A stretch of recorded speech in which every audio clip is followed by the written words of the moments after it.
कुछ स्वादिष्ट है बनाना तो playrecipes.com पे जरूर है आना। किशन नगर नाम के गांव में रघु नाम का एक आदमी रहता था। उसका स्वभाव बहुत ही अच्छा था। वो सबसे मिलजुल कर रहता था। उसकी मिठाई की एक दुकान थी और उस दुकान के लड्डू गांव में बहुत प्रसिद्ध थे। वो अलग अलग प्रकार के लड्डू बनाया करता था, जिसकी वजह से उसकी दुकान पर हमेशा ग्राहकों की भीड़ लगी रहती थी। रघु अपना काम बड़ा मन लगाकर करता था। अरे रघु भाई, मेरे लिए 2 किलो लड्डू पैक कर देना। हाँ श्याम भाई, देता हूँ। चलो भाई, चलता हूँ। हाँ भाई। एक दिन उनके गांव में शहर से हरि नाम का एक आदमी आया और रघु के दुकान पर लगी भीड़ देखकर हैरान हो गया। उसने सोचा, ये कैसे मुमकिन है? एक मिठाई की दुकान पर इतनी भीड़? जरूर कुछ खास होगा इसकी मिठाई में। इसे चख के देखता हूँ। हरि रघु की दुकान पर जाता है और वहां जाकर उसकी मिठाइयाँ चखता है। उसे वो इतनी पसंद आती है कि वो दुकान की लगभग आधी मिठाइयाँ खत्म कर देता है। अरे भाई, तुम्हारी मिठाइयाँ तो बहुत अच्छी है। भाई, तुम यहाँ कितने दिनों से काम कर रहे हो? भाई साहब, 5-6 साल हो गए। क्यों? अरे ऐसे ही पूछ लिया, बस मन में सवाल आया इसलिए। अच्छा, और दूं आपको मिठाई? जी नहीं नहीं, और नहीं खाई जाएगी। पैसे कितने हुए? 1000 रुपए हुए साहब। क्या बक रहे हो? इतने पैसे? एक आदमी इतनी मिठाइयाँ खा सकता है क्या? साहब, आपने जितना खाया उतना ही लगाया है। अच्छा अच्छा, ये लो। तुम जैसों के मुंह नहीं लगता मैं। पैसे देकर हरि वहां से चला जाता है और वहां से जाने के बाद एक जगह खड़ा होकर सोचने लगता है, इस मिठाई के धंधे में कितना मुनाफा है। क्यों ना मैं भी यही धंधा शुरू कर दूं। मैं भी अपनी मिठाइयों का एक बड़ा होटल शुरू करूंगा। कुछ ही दिनों में हरि अपना मिठाइयों का बड़ा होटल रघु की मिठाई की दुकान के ठीक सामने लगाता है। वो वहाँ विभिन्न प्रकार के व्यंजन भी रखता है, जिससे लोग आकर्षित हो। लेकिन लोगों को रघु की मिठाई बेहद पसंद थी, इसलिए कोई हरि की दुकान पर नहीं जाता। ये सब देखकर हरि मन ही मन जल उठता है। इस रघु ने मेरा होटल चलने से पहले ही बंद करवा दिया। कोई ग्राहक ही नहीं आता। मेरे नौकरों का पगार कहाँ से दूं? ये बिजली का बिल। मुझे कुछ सोचना पड़ेगा। मैं ऐसे हाथ पर हाथ रखकर नहीं बैठ सकता। सोचते हुए वो घर जाता है। उसकी बीवी सरिता उससे पूछती है, अजी, क्या हुआ है? बड़ी चिंता में लग रहे हो। अरे वो रघु मिठाई वाला है ना, उसकी वजह से मेरा धंधा ही नहीं चलता। सारे लोग उसी की दुकान पर जाते हैं, हमारी दुकान पर आते ही नहीं। अच्छा, ये बात है। तो आप ऐसा क्यों नहीं करते? उसकी मिठाई में कुछ दवा डाल दीजिए, जिससे लोगों का पेट खराब हो जाए। क्या कहते हो? हाँ, ये विचार अच्छा है, मुझे बहुत पसंद आया है। ऐसा ही कुछ करूंगा कल। अगली सुबह हरि जल्द ही उठकर अपने काम पर जाता है और वहां जाने के बाद गांव के एक चालाक आदमी रवि को अपने होटल पर बुलाता है। आपने बुलाया साहब? हाँ, जरा काम था। क्या काम था साहब? अरे वो रघु मिठाई वाला है ना, उसकी मिठाइयों में दवा डाल के आना है, जिससे कि लोग उसकी मिठाइयाँ खाना पसंद ना करे, समझा? लेकिन मुझे क्या मिलेगा साहब? अरे मुंह मांगी कीमत दूंगा। हरि रवि के हाथ में कुछ पैसे थमाता है। बस हो गए ना? अभी के लिए इतने ले, बाकी के काम हो जाने के बाद। हो जाएगा साहब आपका काम। रवि लालच में आ गया था, इसलिए उसने वो पैसे ले लिए। अगले दिन रवि रघु के दुकान में गया और उससे कुछ मिठाइयों की मांग की। रघु जब उसे मिठाइयाँ देने लगा, तब मौके का फायदा उठाकर रवि ने उसके स्वादिष्ट मिठाइयों में दवाइयाँ मिला दी। उसके बाद वहां से चला गया। अब रघु के दुकान की सारी मिठाइयों में दवाइयाँ मिली थी। उसके ग्राहक उससे तकरार करने लगे। अरे रघु, आज मिठाई का स्वाद कुछ अलग है। अरे नहीं साहब, मिठाई तो हर रोज की तरह ताजा है। मुझे कुछ ठीक नहीं लग रहा भाई, आप दूसरी ले लीजिए साहब। ऐसा कहकर रघु ने श्यामलाल को दूसरी मिठाइयाँ पैक करके दी। रघु की दुकान से बहुत सारे लोगों ने मिठाइयाँ खरीदी की थी। जिन जिन लोगों ने मिठाइयाँ खरीदी की थी, दूसरे दिन उन सबको पेट की समस्या निर्माण हो गई। कुछ दिन ऐसे ही चलता रहा। धीरे धीरे लोगों ने उसकी दुकान की मिठाइयाँ खाना बंद कर दिया। रघु की दुकान पर इस चीज का बहुत बड़ा असर हुआ। उसकी दुकान पर ग्राहक आना बंद हो गए। ऐसे ही एक दिन, अरे भाई श्यामलाल, तुम बहुत दिनों से दुकान पर नहीं आए, अब मिठाई खाने का मन नहीं करता क्या? अरे रघु भाई, पहले अपनी मिठाई चख कर देखना, कितनी खराब है। रघु सोच में पड़ जाता है। वो अपनी दुकान की कुछ मिठाइयाँ चख कर देखता है। उसे वो बहुत कड़वी मालूम पड़ती है। उसे लगता है कि उससे कुछ गलती हुई होगी।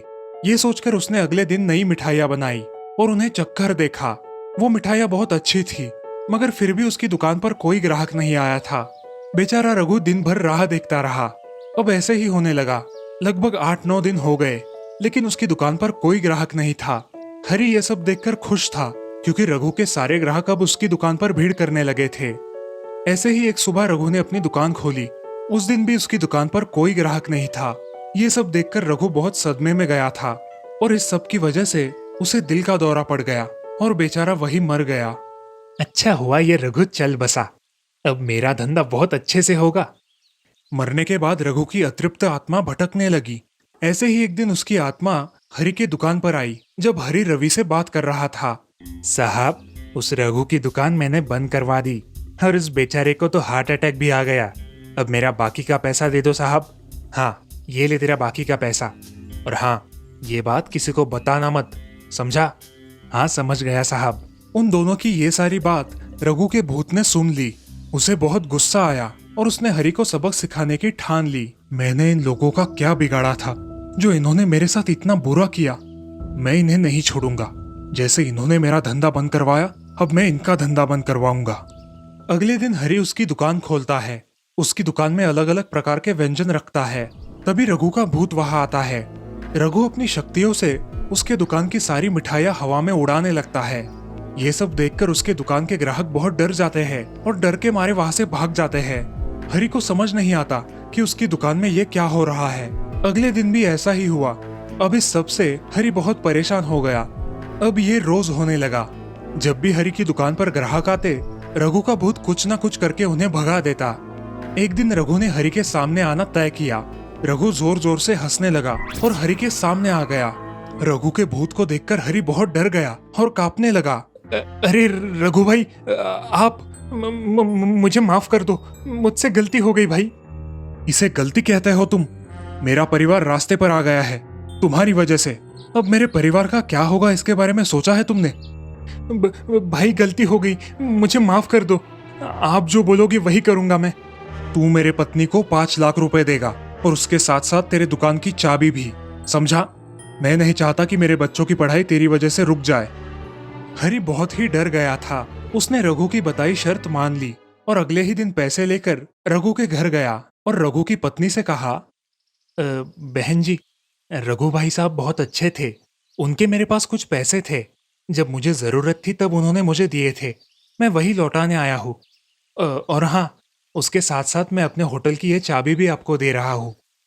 ऐसा बोलकर हरि ने रघु की पत्नी राधा के हाथ में 5 लाख रुपए और उसके दुकान की चाबी भी दे दी। ये सब देखकर राधा बहुत दंग रह गई। उसकी वजह से रघु का परिवार संवारा था। अगले दिन राधा ने उसकी दुकान का जिम्मा ले लिया। राधा भी अपने पति रघु जैसे मिठाइयाँ बेचने लगी। उनकी दुकान पर पहले जैसी भीड़ होने लगी। ये सब देखकर रघु के भूत को बहुत तसल्ली हुई। उसके आत्मा को शांति मिली और इस तरह उसकी पत्नी राधा ने उसकी मिठाइयों की दुकान अच्छी तरह से चला के अपने बच्चों का पालन पोषण किया। इस कहानी से हमें ये सीख मिलती है कि हमें कभी भी किसी को परेशान नहीं करना चाहिए। उसकी सजा हमें किसी न किसी रूप में मिलती ही है। चंदनपुर नाम के गांव में चंपा नाम की एक औरत रहती थी। पति, 2 बच्चे और एक बेटी, ऐसा उनका पूरा परिवार था। उसका पति श्रीधर पोस्ट ऑफिस में जॉब करता था। उसके कमाई से ही घर चलता था। चंपा ने अपने घर के सामने एक छोटी सी दुकान खोल के रखी थी। उससे उसे जो भी मुनाफा होता वो अपनी बेटी की शादी के लिए जमा करके रखती। ऐसे ही बहुत दिन बीत जाते हैं। अब बच्चे भी बड़े हो जाते हैं। बड़ा बेटा अशोक डॉक्टर और छोटा बेटा रवि वकील बन जाता है और दोनों अपनी ट्रेनिंग पूरी करने लगते हैं। एक दिन उनकी बहन ज्योति के लिए एक अच्छा रिश्ता आता है और ज्योति की शादी पड़ोस के गांव के सरपंच जी के बेटे से हो जाती है। ज्योति बहुत ही कामचोर और गुस्सा करने वाली होती है। इसी कारण उसके ससुराल से उसे निकाल दिया जाता है। वो अपने पति को लेकर अपने मायके रहने आती है। अब चंपा का जमाई दुकान चलाता है और चंपा और ज्योति आराम से वहां रहती है। अरे ज्योति, जरा अपने कामचोर पति को कुछ काम करना क्यों नहीं सिखाती हो? कुछ काम का नहीं है वो। अरे हाँ माँ, उनके पिताजी ने तो उन्हें ही घर से निकाल दिया और हमारे माथे मर दिया। जाने दो, पति है। माँ और बेटी इसी तरह तानेबाजी करती रहती। अब बड़े बेटे अशोक की शादी उन्हीं के गांव के एक लड़की से करा दी गई। लेकिन उस लड़की से भी चंपा बहुत काम करवाती और वो बेचारी सासू माँ का आदर करके सब काम चुपचाप करती थी। एक दिन वो काम करके थक गई और एक जगह पर बैठ गई। ए कामचोर कमला, इतना सारा काम पड़ा है घर में, क्या वो तुम्हारा बाप आके करेगा? चलो उठ, काम कर। हाँ हाँ माँ जी, करती हूँ। ऐसा कह के कमला अपने काम पर लग जाती है और सारा काम खत्म कर देती है। चंपा अपने बेटे अशोक से घर आने के बाद चुगलियां किया करती थी। अशोक घर आकर कमला को बहुत भला बुरा कहता और कभी कभी तो उस पर हाथ भी उठाया करता था। ये सब रवि देखा करता था और रवि को बहुत बुरा लगता था। अशोक मारने आता तो रवि बीच में पड़ जाता और माँ बाप को डांटता था और वही झगड़ा खत्म हो जाता था। ऐसा बहुत दिन चलता रहा। रवि को रंजना नाम की एक लड़की बहुत पसंद थी, जो कि एक न्यूज रिपोर्टर थी। क्या तुम मुझसे शादी करोगी? मुझे तुम बहुत पसंद हो। हाँ, मगर रवि, तुम्हारे घर में तुम्हारी माँ का बर्ताव मुझे बिल्कुल पसंद नहीं है, इसीलिए पहले तुम इसका कोई हल निकालो। अरे रंजना, मैं हूं ना तुम्हारे साथ, तुम्हें टेंशन की क्या बात है? मगर रवि, तुम भी अगर मुझे मारने पीटने लगे तो मैं तुम्हें कोर्ट में खींचूंगी। अरे हाँ बिल्कुल, वो तो तुम्हारा अधिकार है। अगले दिन रवि अपने घर में रंजना के बारे में बताता है। रवि की माँ चंपा उसे साफ मना कर देती है। रवि, तुम्हें कुछ समझ आता है या नहीं? अपनी बिरादरी की लड़की से शादी करो बेटा। इस घर में ये आखिरी शादी है और मेरे भी कुछ अरमान है बेटा। अजी, आप कुछ कहते क्यों नहीं? हाँ बेटा, तुम्हारी माँ सही कह रही है, तुम इसकी बात मान जाओ बेटा। नहीं पापा, मैं शादी करूंगा तो सिर्फ रंजना से, वरना मैं शादी नहीं करूंगा। सब चुप हो जाते हैं। अगले दिन रवि मंदिर से शादी करके घर आता है। सब अचरज से रवि की ओर देखते हैं और चुपचाप अपने कमरे में चले जाते हैं। कमला उन दोनों का स्वागत करती है और वो दोनों अपने कमरे में जाते हैं। कैसे लगा मेरा घर? अच्छा है, मगर सब मिलजुल के रहे तो और भी अच्छा होगा। रंजना, तुम्हें मेरी माँ को सबक सिखाना होगा, तभी घर के सारे सदस्य ठीक हो जाएंगे। ठीक है रवि, जैसा तुम चाहो। अगले दिन रंजना अपने घर के मंदिर में पूजा करने जाती है। तभी रुको, मेरे भगवान के मंदिर में तुम मत आओ, जाओ यहाँ से। ये कहकर सास रंजना को वहां से भगा देती है और घर के किसी भी काम को करने से मना कर देती है। तब क्या माँ जी, आज से मैं इस घर की बहू हूँ। इस घर पे मेरा भी उतना ही अधिकार है जितना कि आपका। क्या बोल क्या रही हो? निकल जाओ मेरे घर से। खबरदार अगर हाथ भी लगाया तो। पता है ना, मैं न्यूज रिपोर्टर हूँ। रातों रात खबर छाप दूंगी और कोर्ट के चक्कर लगेंगे वो अलग, समझिए आप। सास चुपचाप देखने लगी और उसकी बेटी और ससुर भी देखते ही रह गए। रंजना ने कमला से कहा, दीदी, मुझे आपसे काम है, आप मेरे कमरे में आइए। और हाँ, आज से खाना ज्योति दीदी आप बनाएंगी। अरे माँ, तुम कुछ बोल क्यों नहीं रही हो? ये मुझे काम करने को बोल रही है। अजी, सुनते हो? चलो मेरी मदद करो। हाँ आता हूँ। ज्योति किचन का काम करने चली गई और सास बाहर का काम करने लगी। रंजना कमला को लेकर अपने कमरे में गई और उससे कहा, कमला दीदी, आप कुछ कहते क्यों नहीं? आप चुपचाप सह लेती हो, उसका ये नतीजा है। अब देखो दीदी कैसे काम कर रही है। आप कुछ काम करती थी क्या शादी के पहले? नहीं रंजना, मगर अब घर से ही अपना खुद का कुछ व्यवसाय शुरू करने का सोच रही हूँ। बहुत अच्छे दीदी, अब आप किसी से मत डरिए, हम हैं आपके साथ। सच में किसी के साथ होने का कितना महत्व होता है। अब उसकी सासू माँ ही घर के सारे काम करने लगी थी और ज्योति को काम करवाने की वजह से ज्योति भी अपने ससुराल जाने की सोच रही थी। अजी, यहाँ तो काम वाली से भी ज्यादा बुरी हालत हमारी हो गई है। चलो हम हमारे घर चलते हैं, सब है हमारे यहाँ। अरे रे, आप कहाँ चली? अभी भी काम बाकी है। ज्योति का पति रंजना से धन्यवाद कहता है और ज्योति को लेकर अपने घर चला जाता है। अब सासू माँ एक दिन पूरा काम करके इतना थक जाती है कि उसके बदन में बहुत दर्द होने लगता है। तब दोनों बहू सास के पास चली आती है और एक बहू सास के पैर दबाती है तो दूसरी बहू सर दबाती है। सासू माँ उठकर रोने लगती है। मुझे माफ कर दो मेरी बेटियों, अब से कभी ये गलती नहीं होगी। सास को उसके किए पर पछतावा होता है और ये देखकर घर के सभी सदस्य बहुत खुश हो जाते हैं। रवि और रंजना भी बहुत खुश होते हैं। वाह बहू, जो आज तक नहीं हुआ वो तुमने करके दिखाया। बहू हो तो ऐसी। रंजना अपने बर्ताव के बदले माफी मांगती है और अब सब लोग खुशी खुशी रहने लगते हैं। तो दोस्तों, इस कहानी से हमें ये सीख मिलती है कि हम सब मिलके परिवार बनता है और हम सब परिवार का महत्वपूर्ण अंग होते हैं।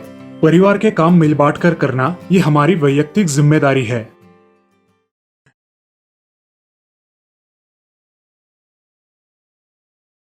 कई बरसों पहले एक राजा था जिसके राज्य में एक अनोखा सेब का पेड़ था। वो सबसे अलग इसलिए था क्योंकि उस पर सोने के सेब लगते थे। राजा का एक वफादार माली हर रोज उन सेबों को गिनता था और राजा को बताता था। लेकिन अचानक एक दिन एक सेब चोरी हो गया। माली से ये वार्ता सुनकर राजा क्रोधित हो गया।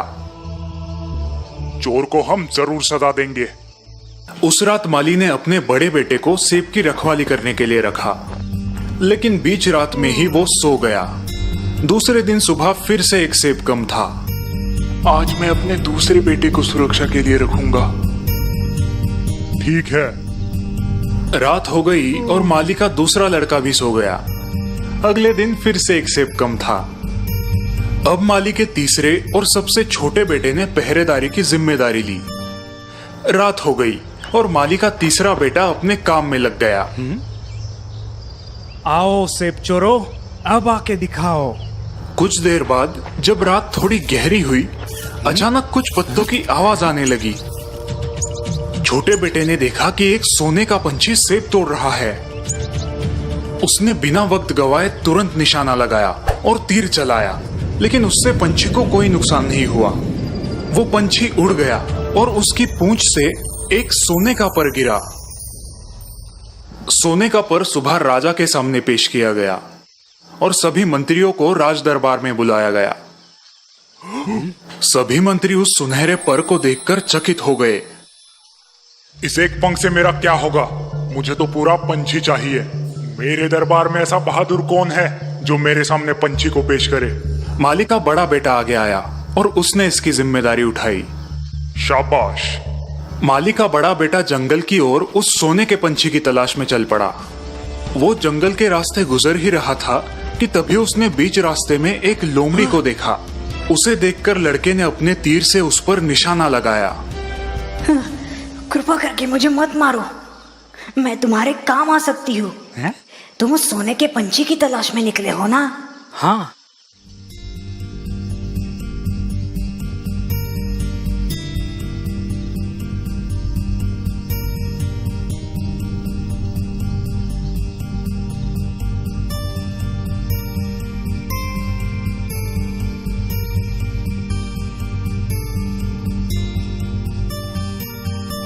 माली का बेटा थोड़ी सोच में पड़ा। उसे लगा कि यह लोमड़ी की कोई चाल होगी, इसलिए उसने लोमड़ी पर तीर चलाया, लेकिन वो चूक गया और लोमड़ी वहां से भाग गई। माली का बेटा अपने रास्ते चल पड़ा। आगे जाकर उसे एक महल और झोपड़ी दिखाई दी, जो बिल्कुल उस लोमड़ी ने कही वैसी ही थी। उसने देखा कि महल की तरफ लोग गा रहे थे, नाच रहे थे और बढ़िया खाना खा रहे थे। वही दूसरी तरफ गरीबी और उदासीनता नजर आ रही थी। ये देखकर उसने सोचा, अगर मैं इस झोपड़ी वाले घर की तरफ गया तो ये मेरी बहुत बड़ी बेवकूफी होगी। इसलिए वो उस महल की तरफ गया, जहां उसने खाया पिया और आराम किया। इस दरमियान वो उस सोने के पंछी और अपने राज्य के बारे में सब भूल गया था। इसी बीच बहुत समय बीत गया और बड़ा बेटा कभी वापस नहीं आया। इसीलिए दूसरा बेटा कार्य के लिए चल पड़ा। उसका भी यही अंजाम हुआ। उसे लोमड़ी मिली। लोमड़ी ने उसे भी वही सलाह दी, लेकिन वो जब गांव पहुंचा तब उसे उसके भाई ने महल की तरफ बुलाया और वो भी अपने भाई की तरह पंछी और राज्य को भूल गया। समय बीतता गया। अब सबसे छोटा बेटा भी सोने के पंछी की तलाश में निकल पड़ा। मुझे जाने दो पिताजी। लेकिन माली अपने दो बेटों की तरह अब इस बेटे को भी नहीं खोना चाहता था। पिताजी, मैं वापस लौटूंगा, मेरा यकीन कीजिए, मुझे जाने दीजिए। ठीक है, लेकिन अपना ख्याल रखना। माली का छोटा बेटा जंगल की तरफ चल पड़ा। रास्ते में उसे वही लोमड़ी मिली जो उसके भाइयों को मिली थी। उस लोमड़ी ने उसे भी वही सलाह दी। अगर तुम अपने मंजिल तक पहुंचना चाहते हो तो झोपड़ी में जाओ। अपनी सलाह के लिए शुक्रिया दोस्त। मेरी पूंछ पर बैठो, तुम जल्दी पहुंच जाओगे। जल्द ही वो गांव पहुंचे। छोटे बेटे ने उस झोपड़ी में ही रात बिताई। जब सुबह हुई तो वो लोमड़ी वापस आई। अब उसने और एक सलाह दी। अब सीधे आगे बढ़ना, तुम्हें एक किला दिखाई देगा जहाँ बहुत सारे सैनिक गहरी नींद में सोए रहेंगे। उनकी तरफ ध्यान बिल्कुल मत देना। किले के अंदर जाना, वहाँ तुम्हें एक कमरा दिखाई देगा जहाँ सोने का पंछी एक लकड़ी के पिंजरे में बंद होगा। उसके ठीक सामने एक सोने का पिंजरा भी होगा, पर तुम उस पिंजरे को बदलने की कोशिश मत करना, वरना पछताओगे। लोमड़ी ने फिर एक बार अपनी पूंछ फैलाई और नौजवान लड़का उस पर सवार हो गया। दोनों किले के पास पहुंच गए। लड़का किले के अंदर गया, जहां उसे लोमड़ी ने कहा हुआ कमरा दिखाई दिया और वो सोने का पंछी भी। इस खूबसूरत पंछी को ऐसे लकड़ी के पिंजरे में रखना अच्छी बात नहीं है। जैसे ही लड़के ने पिंजरे को बदलने के लिए दरवाजा खोला, पंछी चीखने लगा और उसकी आवाज से सैनिकों की नींद खुल गई। उस लड़के को कैदी बनाया गया। दूसरे दिन सुबह उसे दरबार में पेश किया गया। वहां उसे मौत की सजा सुनाई गई। मेरे सरकार, कृपा करके मुझ पे दया कीजिए। मैं तुम्हें एक ही शर्त पर छोड़ूंगा। जाओ, मेरे लिए वो सोने का घोड़ा ले आओ जो तूफान जैसे तेज दौड़ता है। तभी मैं तुम्हारी सजा माफ करूंगा और वो सोने का पंछी भी दे दूंगा। उसने फिर से अपना सफर शुरू किया। तब रास्ते में उसे अपनी दोस्त लोमड़ी मिली। तुमने देखा ना क्या हुआ मेरी सलाह ना मानने का नतीजा। तुम एक अच्छे लड़के हो, इसलिए उस सोने के घोड़े को ढूंढने में मैं तुम्हारी मदद करूंगी। तुम सीधे जाना, फिर तुम्हें एक किला नजर आएगा जहाँ वो घोड़ा अपने टेंट में खड़ा होगा। उसकी देखरेख करने वाला गहरी नींद में सो रहा होगा। घोड़े को चुपचाप वहां से छुड़ा लेना, पर उस पर पुराने चमड़े का सैडल डालना मत भूलना, और उसके पास ही पड़ा सोने का सैडल बिल्कुल मत लेना। सब कुछ सही जा रहा था। घोड़े को देखकर लड़का बोला, मैं इसको सोने का सैडल दूंगा, इसका हक बनता है। जैसे ही लड़के ने सोने के सैडल को हाथ लगाया, उसकी देखरेख करने वाला जाग गया। रक्षक दौड़ के आए और उसे गिरफ्तार कर लिया। अगले दिन फिर उसे मौत की सजा सुनाई गई और उसने फिर दया की भीख मांगी। तुम खूबसूरत राजकुमारी को मेरे सामने ले आए तो मैं तुम्हारी जान बख्श दूंगा। फिर तुम वो पंछी और घोड़ा अपने पास रख सकते हो। लड़का फिर अपनी राह चल पड़ा और उसे फिर लोमड़ी मिली। अगर तुमने मेरी बात मानी होती तो तुम्हारे पास पंछी के साथ साथ घोड़ा भी होता। मैं तुम्हारी फिर से मदद करूंगी। यहाँ से आगे जाकर तुम किले में पहुंच जाओगे। वहां तुम्हें राजकुमारी मिलेगी, उसके हाथ को थाम लेना। मध्य रात्रि को राजकुमारी नहाने जाती है, तब वो तुम्हें रास्ता बताएगी, पर ध्यान रहे तुम उसे माँ बाप के पास विदाई देने मत जाने देना। लोमड़ी और लड़का किले के पास पहुंच गए। लोमड़ी ने जैसे कहा था, लड़के ने ठीक वैसे ही किया। मध्य रात्रि को वो राजकुमारी के साथ निकला, लेकिन निकलते निकलते राजकुमारी ने रोते हुए कहा कि उसे अपने पिताजी से मिलना है। आखिर लड़के ने उसकी बात मान ली, लेकिन जैसे ही वो अपने पिताजी से मिलने आई, लड़के को फिर से कैदी बना लिया गया। तुम मेरी बेटी को तब तक नहीं ले जा सकते जब तक तुम सामने वाले पहाड़ को 8 दिन में तोड़कर नहीं हटा दे।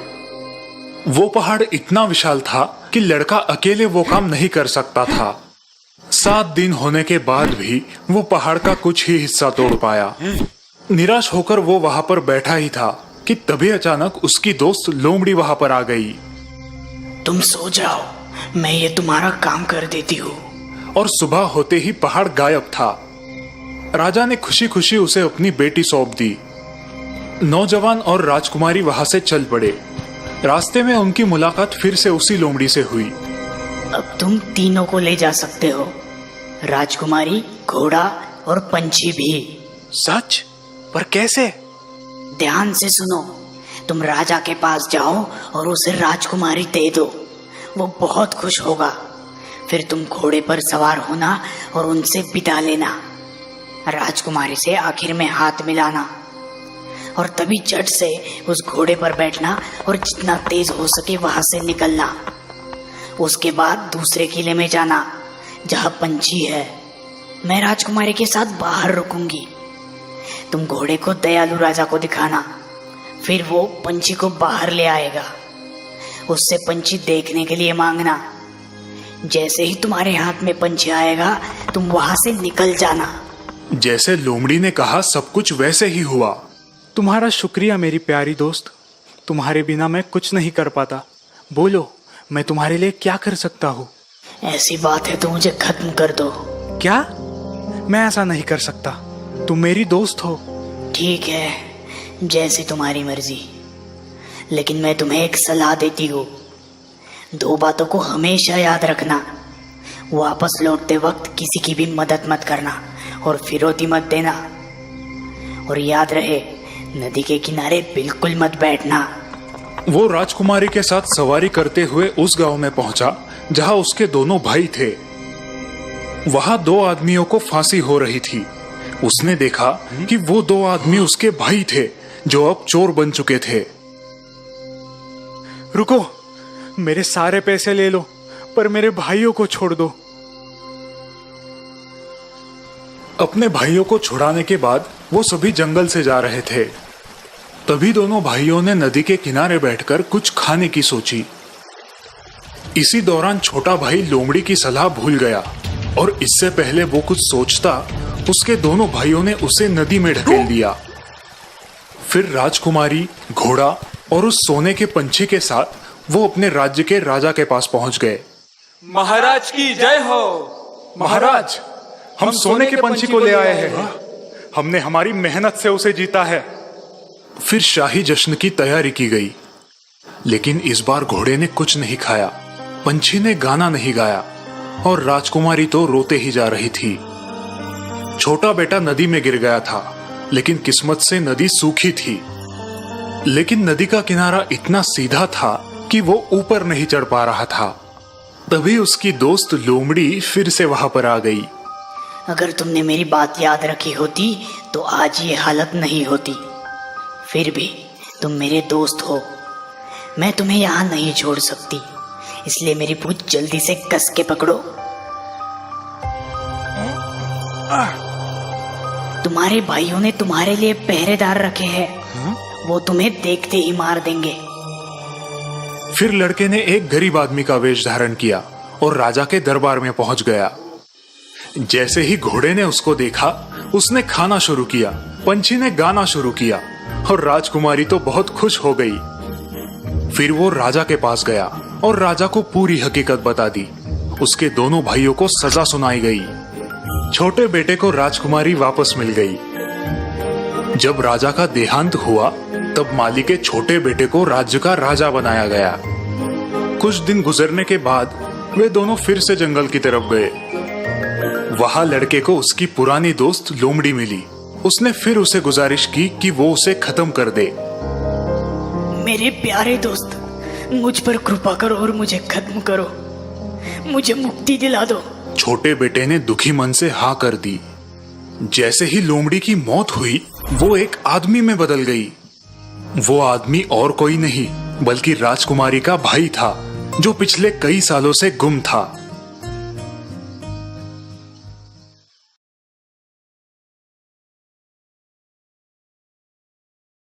मुन्ना, किरण, श्रेयस और तुषार बचपन के जिगरी दोस्त थे।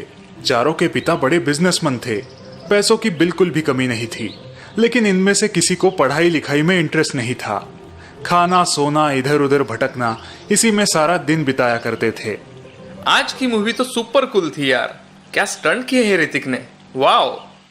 हाँ, मैं भी सोच रहा हूँ पापा को पटा के एक फिल्म प्रोड्यूस कर दूं। पहले एक्टिंग तो सीख ले बेटा, फिर हीरो बनना। एक्टिंग की क्या जरूरत है, डांस तो ऋतिक से भी अच्छा करता हूँ ना। अरे वो सब छोड़ो, कल के एग्जाम का क्या करना है? मैंने तो पिछले 10 दिन से किताब भी नहीं खोली। ओह शिट यार, कल के एग्जाम का तो मैं भूल ही गया। अचानक चारों को कल के प्रीलिम एग्जाम के बारे में याद आता है और चारों टेंस्ड हो जाते हैं। ओह गॉड, टीचर ने मेरे पापा से कंप्लेंट की तो मेरी फिल्म घर पे ही बन जाएगी। हाँ यार, मेरे पापा तो मेरा पॉकेट मनी, बाइक सब बंद कर देंगे। चिल डूड, क्यों इतना पैनिक हो रहा है? ये किरण है, तब तक तुम्हें डरने की कोई जरूरत नहीं। वो सभी परीक्षा के लिए बिल्कुल तैयार नहीं थे, इसीलिए वो परीक्षा से बचने के नए तरीके ढूंढने लगे। यस, एक आइडिया है, चलो मेरे साथ फटाफट। चारों दोस्त एक मैदान में आ जाते हैं जहाँ काफी कीचड़ है। अब हमें यहाँ क्यों लाए हो किरण? प्लीज यार, मेरा क्रिकेट खेलने का बिल्कुल मूड नहीं है। हाँ, ऑलरेडी मेरी फट गई है। हर जगह पापा ही दिखाई दे रहे हैं। ओम शांति ओम। सब अपने अपने कपड़ों पर ये कीचड़ लगाओ। हैं? कहीं तुम पागल तो नहीं हो गए? अरे लगाओ तो, किरण के कहने पर उन चारों दोस्तों ने बिना सोचे समझे अपने कपड़ों पर कीचड़ लगा लिया। इस प्रकार गंदे हालत और पसीने से लथपथ चारों दोस्त अपने टीचर के घर पहुंच जाते हैं। अरे ये क्या हालत बन गई है तुम्हारी बच्चों, सब ठीक तो है? सर, हम सब मेरे गांव मेरी बीमार दादी को देखने गए थे और वहां से लौटते समय हमारी कार कीचड़ में फंस गई, टायर भी फट गया और गाड़ी को धक्का लगाते लगाते हम अभी शहर पहुंचे हैं। हो, ये तो बहुत बुरा हुआ। लेकिन तुम घर जाने की बजाय यहाँ क्यों आए हो फिर? सर, हम सबकी कल की टेस्ट की तैयारी पूरी नहीं हुई है। कोई बात नहीं, तुम सब 3 दिन बाद टेस्ट देना, ठीक है? यस सर, हम सब पूरी तैयारी करके एग्जाम देंगे। Thank you sir. 3 दिन बाद सब बच्चे पढ़ाई करके एग्जाम के लिए क्लास में पहुंचते हैं। सर, हम एग्जाम के लिए रेडी है। वेरी गुड, लेकिन तुम सबको अलग अलग क्लासरूम में बैठना होगा। टीचर हर एक बच्चे को अलग अलग क्लासरूम में बिठा देते हैं।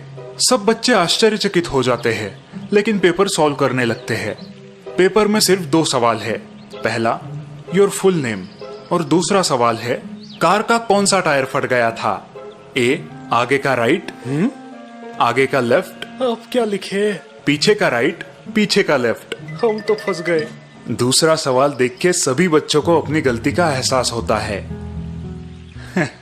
कैसा था पेपर बच्चों? सर, हमें माफ कीजिए।